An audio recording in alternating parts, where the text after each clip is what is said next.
Looking for somewhere to live anywhere can be a task, let alone in a foreign land where you more than likely don't speak the language. Luckily, there are multiple ways in which you can do this in Croatia, and some are less formal than others. There are Facebook groups which offer apartments and houses for rent and sale without a middleman, and there's also Njuskalo, which translates to sniffer, a platform where you can buy and sell just about anything, including property. Unlike many other European countries, an unfurnished apartment is an exception and not a rule in most places across Croatia, particularly in Zagreb. That said, the glossy wide-angle lens photos that have caught your eye might not be quite up to date, so always go and see the apartment in person before you commit to anything. Check if your potential apartment has all of the appliances that you're going to need. If it hasn't, do ask the landlord if they're willing to purchase them.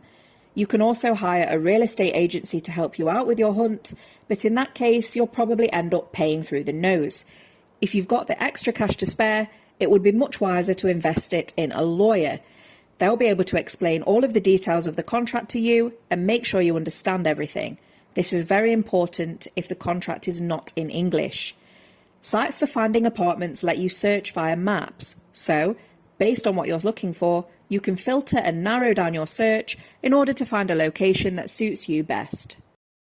For more bureaucracy tips, book a consultation, subscribe, or buy the book.